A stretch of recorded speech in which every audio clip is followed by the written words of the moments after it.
Joining us now to review some of the headlines of today's newspapers from around the world is our Rice News analyst, Emmanuel Ifeni. Great Malabite. Good morning, Ruben. Good morning. Good morning, Rufai. Good morning. Good morning, Adesu.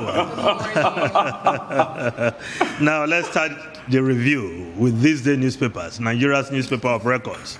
The lead story, Buhari mobilizes international support against COVID-19. Terrorism, warns Nigerians against promoting ethno-religious prejudices. Nigerian Supreme Council of Islamic Affairs boosts virus fight. Donate medical equipment to healthcare institutions.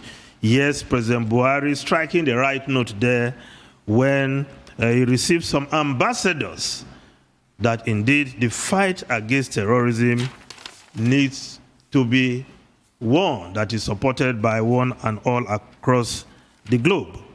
And I think that message should echo in the right quarters, but Nigeria needs to do more in mobilizing countries around its borders in the joint task force, because that in itself will help the new service chiefs at the level of political authority bringing its weight to bear in the fight against terrorism. So good one to mobilize international support, but it should go beyond rhetorics and speeches for occasion like the one the president had yesterday. Now, if we move on to other newspapers quickly, the Daily Sun, Nigeria gets worst global corruption ranking since 2015, drops to 149 in Transparency International rating. Absence of transparency, nepotism, bribery, corruption, others used for ranking. Buhari deserves credit for diminishing corruption in public service presidency. PDP, MOX, government, APC. Well, Nigeria has been taking the wrong direction when it comes to perception index. But one major incident in the last 1 year that will also perhaps contribute to this ranking, the boss of the anti-corruption agency, Ibrahim Magu, himself facing charges by this government. The circumstances of that investigation, was it a trial? Was it an investigation? Up till now, there is no word from the presidency on the report of that. A situation where the anti-corruption agency cannot account for looted funds and assets in itself will create further perception challenges, not only for the agency, but for the government that has made anti-corruption its main, one of its main goals. Now, the Guardian newspaper also has the same story. Stakeholders examine impact of corruption as Nigeria drops to lowest point on corruption index since 2013. Buhari deserves credit for diminishing corruption, says presidency. War against corruption requires participation of all citizens. Of course, the report of the Transparency International considered a damning one for a government that made anti-corruption one of its goals. Now, the Daily Times of Nigeria, 90 million Nigerians to fall below extreme poverty line. And this report is from the International Monetary Fund. And this in itself is another blow to the Buhari administration, which promised to bring out 100 million Nigerians out of poverty over the next 10 years, thereabout. If 90 million Nigerians are falling below extreme poverty, then it tells you that this government has a long way to go when it comes to addressing issues of poverty and, of course, the economy. The IMF report in itself cuts Nigeria's growth projection to 1.5%. So that is some hard one for the government to chew. Now, the Daily Trust newspaper, insecurity is still a major headache in this country. Gunmen kill 10 in Katsina, abduct 81 in Niger, Taraba. Dozens injured, car rustle at Shema village, that should be in Katsina State. Kidnappers in Takum youths asked for ransom. Synergy key to ending insecurity. Experts. The Punch newspaper, also on insecurity. Kidnappers, gunmen hold sway, abduct 75, kill 18, of course, in different parts of the country. Abductors seize scores, wedding guests in Niger, Taraba. Assailants gunned down residents in Katsina, Kaduna.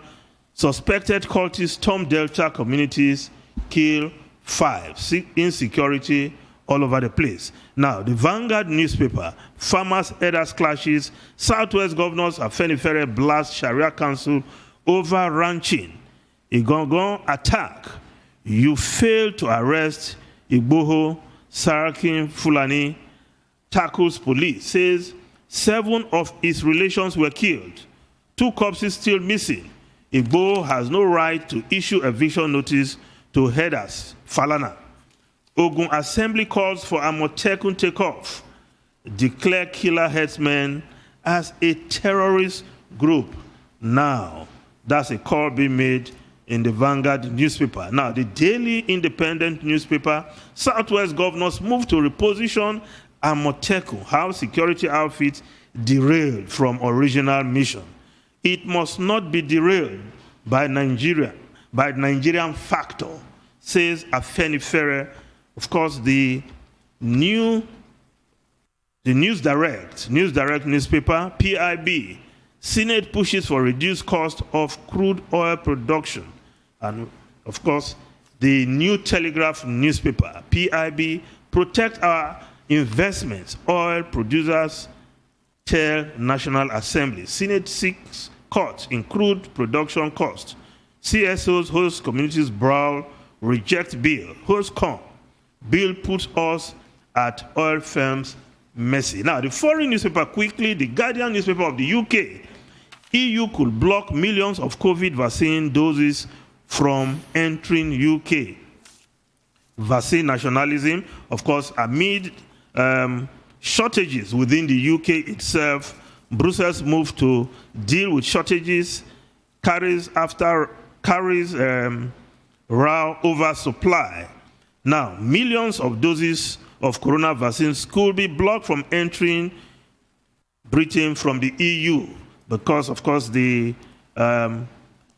production line of one of these orders is, Pfizer-BioNTech is in Brussels, and the EU is threatening to block the UK doses, which they have paid for, 40 million doses, which UK is expecting from that plant.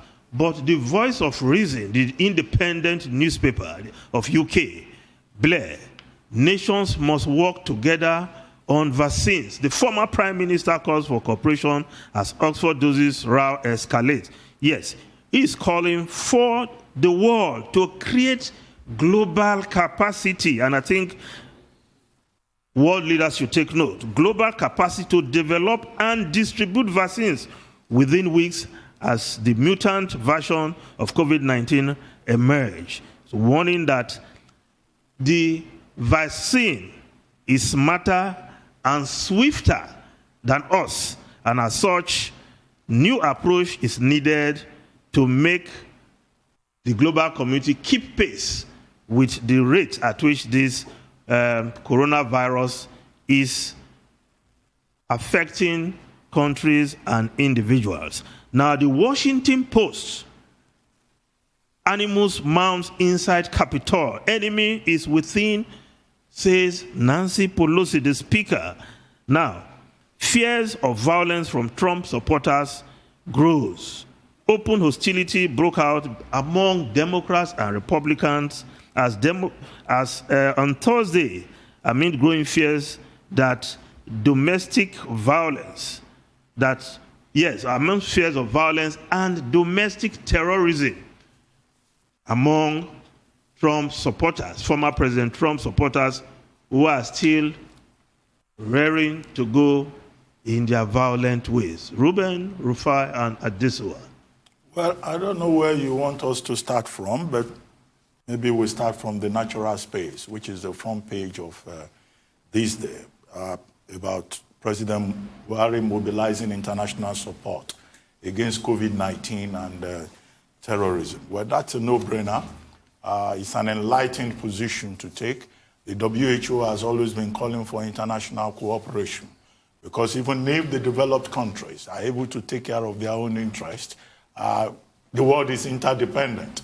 True. If you leave the low and middle income struggling economies to collapse, then of course the whole world will be affected at the end of the day, particularly now that the UK has banned travel from about 30 countries to the United Kingdom, 13 of them alone in Africa. So President Buhari calling for global cooperation, international cooperation. Which is the point Blair is also making. Yes, it's perfectly in order. And the same argument goes for terrorism, because terrorism is also a global scourge. Now, another part of that story, which I think needs to be stressed, is President Buhari warning against people exploiting ethnicity and religion during his meeting with the delegation of the Supreme Council of Islamic Affairs. Well, ethnicity and religion constitute very serious problems in Nigeria.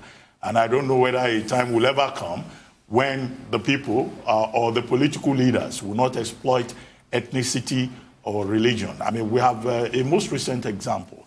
When the service chiefs were appointed and their names were announced, there were people going about saying that the Chief of Defense Staff, Major General Lucky Rabo, is a Muslim, and that in fact he married from Katsina, and that's the reason he's been chosen, which of course is not true, as eventually was established.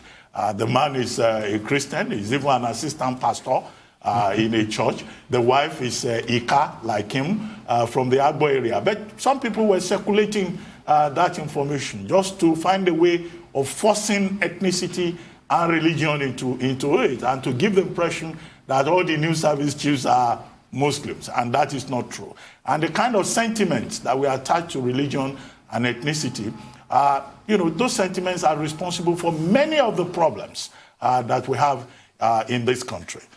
There was a story I thought you were going to play up, the conflict at room 28 of the House of Representatives yesterday, where representatives of host communities decided to engage in fisticuffs. Ben, I hope you are not rubbing it in because I'm from the Niger Delta. Yeah, well, I thought that would be of interest to you. That's eclecticism. That's eclecticism. Because you see, you played the ethnic card. You played the ethnic card just now. You've just done it. That's eclecticism. Well, I think that was in itself disgraceful. People were supposed to make case for their people engaging in fisticuff. What is there that they cannot discuss that has to degenerate into a punching match? Quite disgraceful, I would say. And there are many serious issues that should be discussed. In the first place, maybe the chairman of the committee should not have said only one person should speak, because clearly there are many stakeholders, even in the Niger Delta. That in itself should not lead to fisticuff. Yes, I agree with you. And there are serious issues to be addressed. Which community is a host community? The fund that is at the basis of all of this, right? Where would that fund come from? And the fight over percentage, who arrived at 2.5%, and all of that. But thank you so much, Mr. Effendi. Like Atedo Peterson said yesterday, we are better than this.